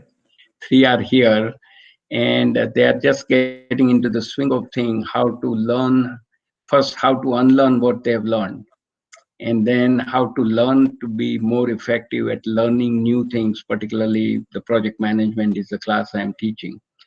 And I've been very patient because over the years, 28 years, I've figured out that if I'm not patient with the students, they will not spend time or they won't learn. So faculty has to be very patient, understand their background because each one is unique, and then try to tailor the things for each student to make sure they're all coming up and they're all learning and they're all applying what they're learning. So that's how I try to work with my students. And it has been fairly good. It's giving good dividends. And I can tell you one thing, if they all work hard, they deserve the better grade. So I'm not stingy on the grade. So I was a good student myself, so received good grades in my life. So I don't hold back on anyone. Yeah. No, that's so nice. I think like Swachh Bharat initiative, you can see cleanliness like Sehgal Foundation have shown some charts. Everything looks clean. It's a visible thing that everyday people can observe and say, haha, we are making progress. Similarly, I'd like to see some indication from the initiative that we have at a national level that you can see the outcome, and that itself can feed more progress. It's a difficult topic. I know it's not that easy in the work that you are heading, but Swachh Bharat kind of a very evident thing. If there is something, and a challenge to this team to think about that and Yeah. make it even better. Okay, thank you, Yeah. Question. Yes. Mohanji. Manu bhai, thank you very much for a nice presentation. And of course, I'm aware of it all this time, what you are doing. And what I have question now, most of our children are in the school education. Higher education are very small percentage. Yes, we need to improve that one. But how we improve this education at the school level? And we had other three speakers who are working at the school level. How you can help them and people like them around the country. Because if you make the foundation stronger here, higher education will become always better if all the foundation of the education. So I would like to see to develop something for them, educators and students, so the masses can benefit from what you are doing with your all knowledge and you acquired and helping the higher education. And I want to see if it is brought down to the level where we have 80% of people who are still need help. Okay. Yeah. Thank you. So I make a very quick comment on you. So recently, I with a principal of a private school, Alcon International School out of Gurugram. And there we have started a conversation because the person, director, is very big on taking the school system in deploying the NEP 2020. And that's the brick, because if we empower K through 12 school system, elements specified in the NEP 2024 schools, deploy it effectively, that will create a feeder population for higher education system. So the conversation has just started about 10 days back, and I'll be doing some very specific work with them to see the angle from the K through 12 and where we can connect and create a bridge between the two, because this is it's a major risk. If we don't talk to each other, there is a chasm between the two, and we need to empower both sides and connect the dots so we have a seamless flow of students who want to go to higher education system, starting from K through 12. And we'll be doing some soft skill program for 10th, 11th, 12th grade students at this particular school. They have some 2,600 students, 200 plus faculty, etc. And I've offered the services, most of them, and most of my work is pro bono. I do not charge because I've gotten so much from India. It's a matter of giving it back, and we all can do this in our own way. Thank you.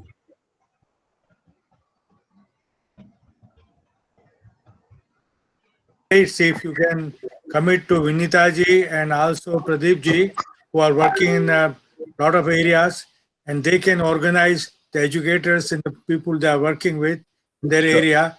You can make some seminars for them on time management, leadership, all the things which are teaching you ahead, you know. And I would like to see there. I think Khushbu is there or Jay is there, and they can work also together and see how we can bring all this doing to our foundation, our country, which is in villages and the schools, and the school education need to be improved a lot, because a lot of kids fail there, they drop out there, and how we can strengthen that one, motivate our teachers and all this. Yeah, it will be my That's delight great. and pleasure to serve the groups we are already talking about here, and my offer is always open. At a mutually convenient time, I can provide these sessions.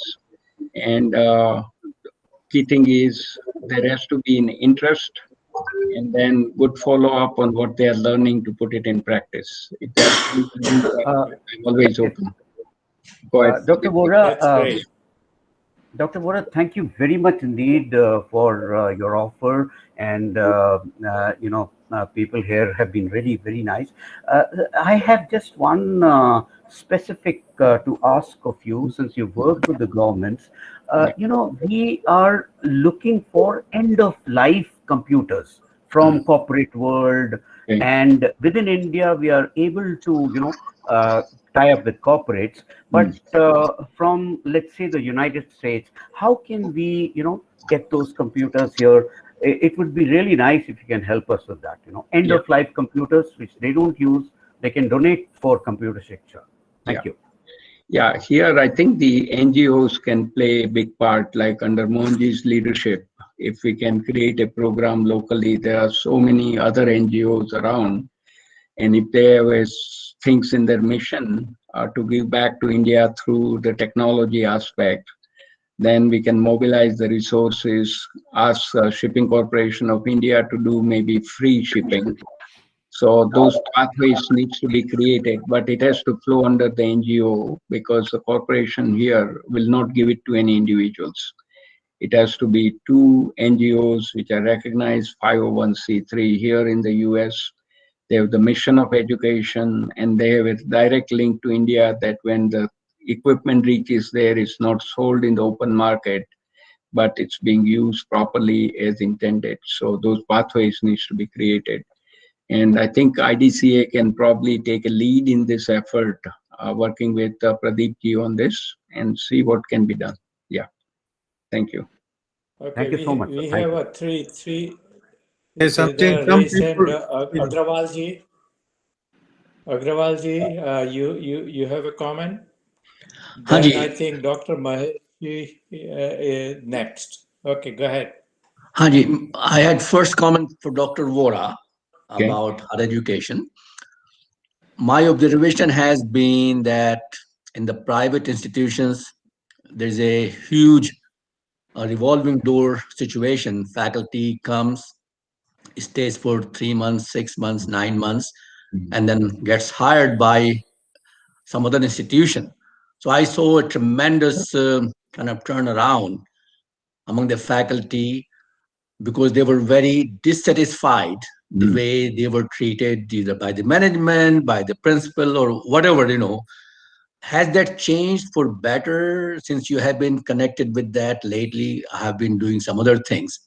Yeah. In the lower elementary school situation, but how about that kind of situation? Is it better now? Well, I can't tell you exactly what is better or not, but the point is well taken. In a private institution, the focus is make money, right? At all costs. Exactly. They will pay the minimum. They will squeeze them out to do more work, and they don't respect people who are there on the staff and as a faculty. So this is a learning for the private institutions that you have to first respect your people. There is a wonderful book, How to Retain Your Best People, A to Z, Love Them or Lose Them, how to keep your best people for life.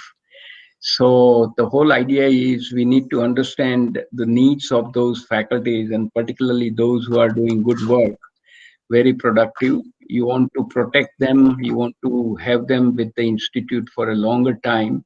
So understand their needs, provide those things as best as you can. Of course, you cannot give them all the raises all the time, but try to be as comparable as possible with the central institutes and try to respect them, listen to them, and engage them. Once we do that, those faculties are more likely to stay with you. And there are some good examples I can cite. Currently, been working with some private schools, colleges like Marwadi University in Rajkot. They are growing tremendously. There is a Ganapat University in the northern Gujarat. They are doing well. And there are a few others I've been in touch with. But the point is, this is the role of leadership. If the leadership is not enlightened, things will collapse very fast. And of course, the business angle is already there. They want to make more money out of education. So education is no longer a gyan dan. It is a business proposition. How much money can we make from the tuition, from the number of people coming into the program, and pay minimum to staff and the faculty. So your point is extremely well taken. I do not have any data which shows that we have changed much. It will take time, but effort should be on in that direction, Dr. Agrawal. Thank you, sir. Thank you. Can I ask one more thing of Pradeep ji? Sure. Because he did mention my name earlier. Well, Pradeep ji, thank you. As perhaps you know, I work for Vidya Gyan as a volunteer. And through Pradeep ji, we have 2 computer labs in Saharanpur, as he mentioned. They came into existence in February and March of last year. And the COVID came right after that. So I wish I could give you more data, more information, how they are doing, but they have been completely shut down from March 19th. I came from India on March 9th, and in about a week after, almost everything was shut down. And I have not been to India since that time. But I truly appreciate the collaboration and how much Pradeep ji had to put in effort to get those labs kind of going. And they're going, but not going in a sense. So thank you, Pradeep ji. I want to say publicly that he was extremely helpful. I'm looking forward to more work with Pradeep ji in the future. Vijendra ji, so kind of you and so nice of you to say those words here. It was wonderful. Sir, if I may, once again remind all the listeners here, Computer Shiksha is now working on making Computer Shiksha videos and computer literacy available through mobiles. So I know there is shortage of smart devices, but wherever the student is capable of using his parents, maybe the mobile, he can actually sit at home and learn. And God knows how many more versions of COVID we are going to, get in the future. So I think this is one step which is very much needed. Thank you very much, sir. Thank you. Well, one of the things that I found out from my teachers in my network, in the village settings, no more than 8 to 10% kids have access to a mobile device. And that too, in some cases, a cousin has a mobile device, uncle has a mobile device, and they are not quite willing to part with that or give the device to the kid for longer times.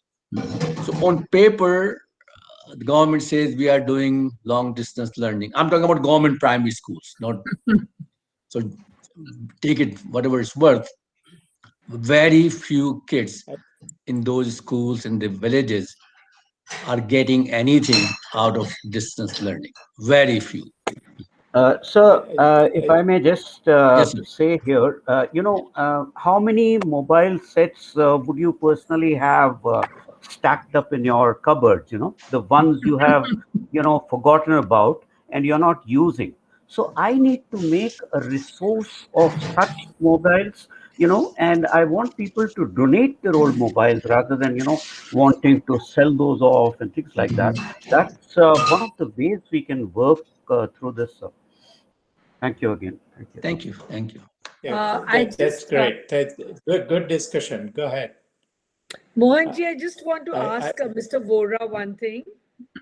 I just want to add that we really appreciate the point that the development of social skills is really important in the teaching staff and amongst the students also. It's not just the students, but even the teachers need to understand more of social skills. So we really would appreciate if you can share some modules of teacher training for social skill development with us, and we'll be very happy to implement that in ICTARA. Sure. So I have several modules already recorded at IIT BHU, and they are available. But more than that, we can have a live session where we have a presentation for about an hour but a half an hour to 40 minutes discussion, questions, to sort of take it forward rather than just one way of listening. So YouTubes are okay, but interaction is also more important to clear out any doubts on the part of the faculties and the staff. And once you empower them, they will be wonderful with the students because they will have a different way of interacting with the students. So we have to go back to the roots. We have That to will be start. fantastic. That will be Yeah, really good, and we'll really appreciate that. So we'll sure. get in touch with It'll you be a later. pleasure. It'll be a pleasure. So super. Thank you. Thank Yeah, you. I think earlier I saw Sastriji and has a hand raised. If you still have comment, go ahead, Sastriji. Yeah, Namaskar. I'm right now speaking from Bangalore, and the connection was a little bad. All appreciations for the good work. I did not hear much of the information on what is happening around down south here in Bangalore or around Karnataka, Mysore, and other places. Let me share you some information. Many of the concerns that has been raised is very valid. Digital literacy in the B and C grade schools, B centers and the C centers, is becoming challenging. As you said, the mobile device availability has become very poor. The ratio of where the computers are available, the student is one machine to 5 students, and the maximum time allowed is 15 minutes per student in a week. And how on earth any teacher is going to build digital literacy out of this? It goes beyond my comprehension. So the basic thing is we have tried to promote the concept of language lab and using the regional language. We have our patented product, a hardware, a keyboard with the Indian language layout, which is a USB attached and all that. Okay. Children in the early ages, that is in the middle school and high school, have been extremely comfortable and enthusiastic in using it. And they have been excelling in that particular thing. We are trying to collect the statistics, how to work on that. The problem is coming to us from the school management. They say, you bring the teacher, you pay the teacher, you teach train the teacher and the education so that our children get the marks. I mean, I was plainly put by one of the leading school institutions, which runs about 30 to 40,000 schools. They said, you bring in 3 lakh rupees as the payment for the teacher. Okay. And we will ask him to do our teaching plus your work together and give the equipment. 1 year you can build your statistics. If one school works, then we will give you another 10 schools. So my challenge has been this. If you have got to build a 21st century knowledge, cyber warrior, these kind of this one, you cannot build it on training with a sword and a bow and arrow and other things, the Stone Age tools. So when people give us the old used computers, I cannot run some programs on the systems which are still having Windows 3.1. Mac is not common here. Even 3.1 setting rate, that particular thing is a big problem. Drivers, uploads, and other things.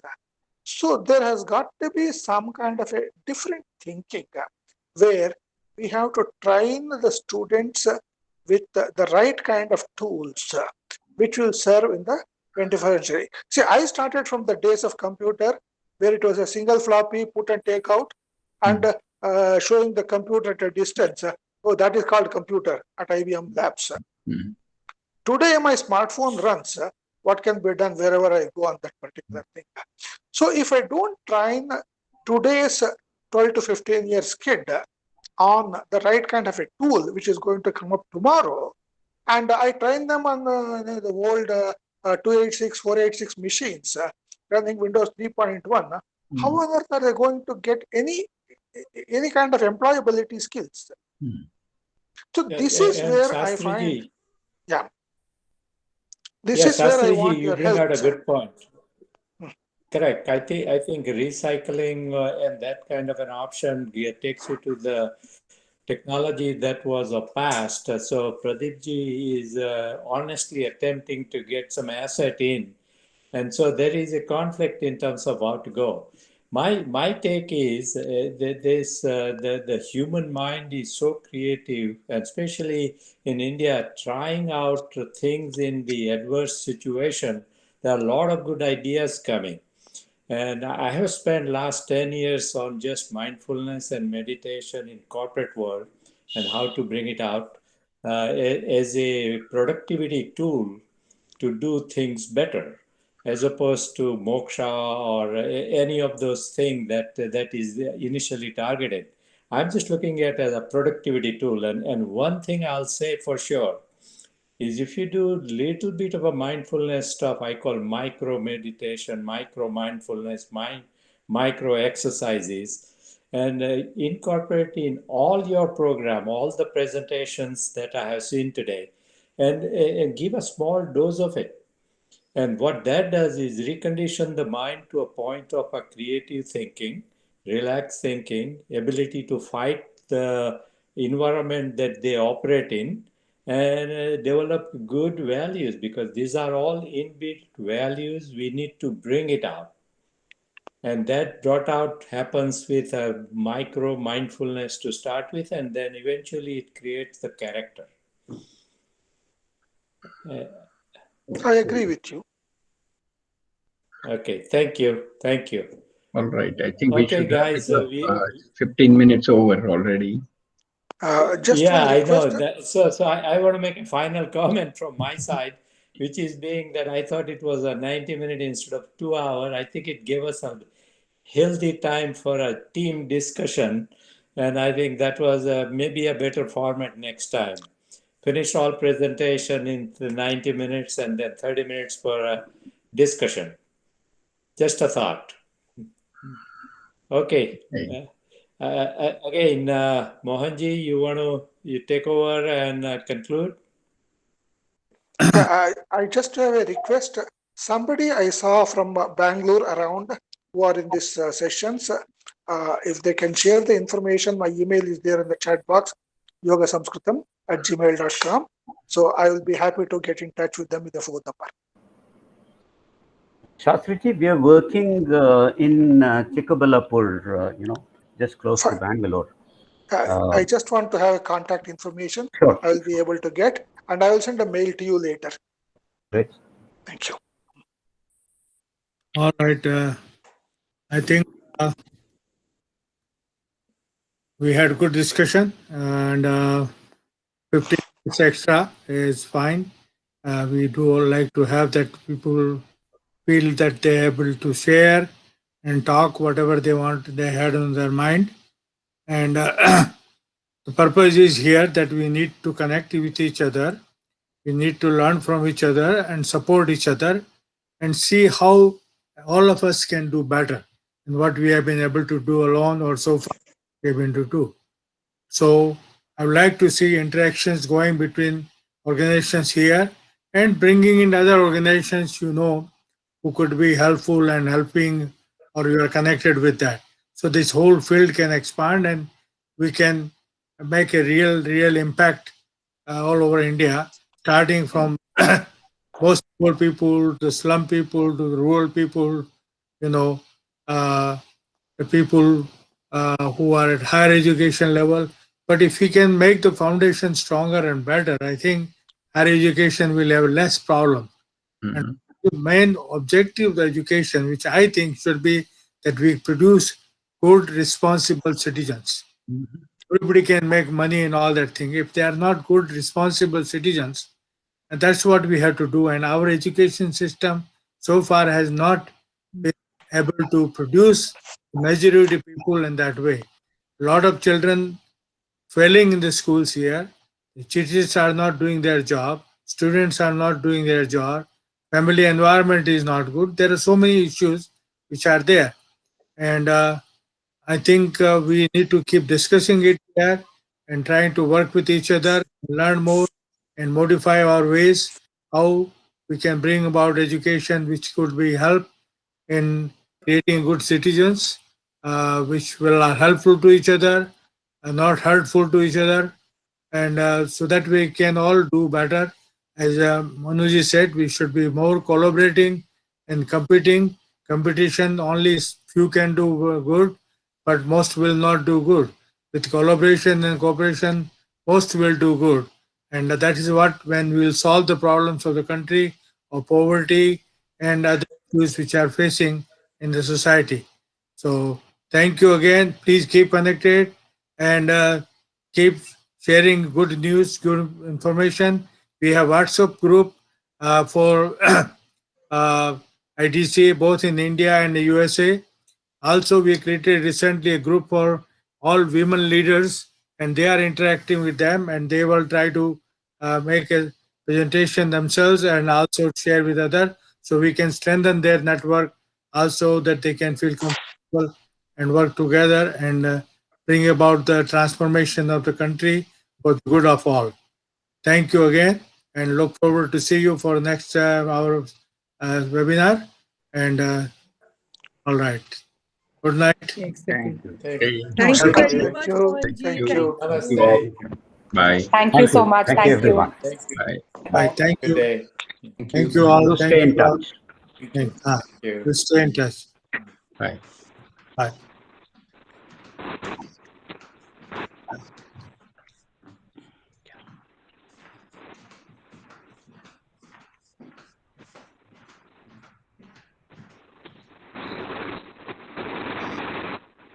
It was a very, very informative and very interesting session, Mohanji.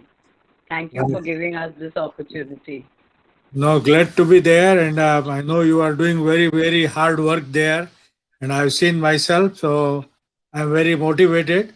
See whatever I can do to make things better and it's easier for you, and so that you succeed in what you are doing and transforming so many lives there.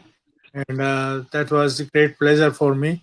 I would have come this also, but we are waiting for this, COVID to go away. COVID, yeah, and India is very Hopefully badly affected at the next moment. year, and then we do a conference in Calcutta, and that's what Absolutely. we're trying to do it. We look forward. So we need your help and to connect many more people in Calcutta and Surely. I don't know. And this actually was a great initiative because, this is the way you connect, and the network is very important for all NGOs. Right. So that's what IDC been doing last 18 years. It started with that idea that we are all doing, work separately and we don't know each other and what's going on. Absolutely. And so much knowledge and experience is all around. Yeah. We need to capture collaborating that. with each other, sharing the experience and making things each other's path easier with the sharing of knowledge. It's not the money only, but the knowledge makes things, No, absolutely. because it can multiply many times, anywhere. Many things, yes. Money is just one part of the resource. So that's why IDC focused on sharing of knowledge and inspiring people with the good stories, and we have been fortunate to meet many wonderful. No, but thank you so much for taking this initiative. Otherwise it's very difficult to find people who really want to come forward and help. So that's the best part. Well, that's the role we know that. Yes. So I'm doing as best as I can to connect as many people. We had a good conference in Jaipur this year. Despite I was able to be there for one day. Yes. Where Vinitaji came. Yes, I know. Okay, and we are continuing that for now 9 years, 10th year there. So it was a 10th conference, and students and faculty were there very prepared and very enthusiastic. Very good. And that small part we are playing to younger generation, motivating them and involving them with the social issues and problems, and which all problems are opportunities, for people to shine, because to solve the problem, you will shine. So you get together and try working together, and we'll find a solution. I have learned so much from so many people. So I know nothing is impossible. People have started from very little, and things have, certainly with determination, perseverance, and commitment, so many people are there. Last time, I don't know if That's you were there. absolutely true. That's absolutely So true. I know so many wonderful people, and so I will connect you also in that group, Women Leaders Group, IDCA. Wonderful. And so all these people from all around the country and from here who are wonderful work. And I think Vinita is already there. So I don't know if I have your. Yes. So No, that's fine. Vinita's on the group. I'm aware. yeah. No problem. I will just share it with her. Not a problem. Yeah, yeah. No, so you share that so you can put you also in that one. So whenever Sure. you get some thoughts, some ideas, some help, then Okay. you share it and somebody will able to answer it. If not, then I will try to do what I can. But I want you all guys to work together because you already work. Wonderful. So that Wonderful. way, I think things will become easier and better. Okay. Definitely. Yeah. Okay. All Thank right. you so much. Thank you. Thank you, sir. Good day. Good Good night. Good night. Take care. Thanks. Sorry to keep you awake so late. Not at all. Not at all. Our privilege. But I know you are a dedicated person, so I can ask you to. Yeah. If it benefits Ektara, it doesn't matter whether it's day or night. Yeah, I know. That's the spirit. That's the spirit we work with. You know, I've been doing that one. Whatever has need to done, we need to do that. Absolutely. Whatever it takes. Yes, it will require personal sacrifice, family sacrifice, everything. You're taking time off. I have taken time off from. Absolutely. Without that, you will not able to complete. We can't. Yeah, Of course. These are small things. They are not So, important. yeah, they are important, and we do that, and also, but to make ourselves happier and happier other people in larger society. Oh yes. Oh yes. Our We happiness. all have to join hands together to really Right. make this Because happen. our happiness depends on so many things, all our environment. So we have to make our environment better so that we. Absolutely. And we love this a little bit of mindfulness with Jitendra ji. It was a very wonderful thing which he was talking about. Yeah, that's what I'm asking him to moderate every meeting. Yes, that's very nice. And he's very inspiring himself. He's helping people. Oh Yeah. yes. Oh yes. Okay. Okay. Okay. Thank you. Okay. Thank you. Thank Okay. you. Thank Bye-bye. you. Okay. Bye. Bye. Bye. Aji. Yes. Hello. Hello. Who else is there?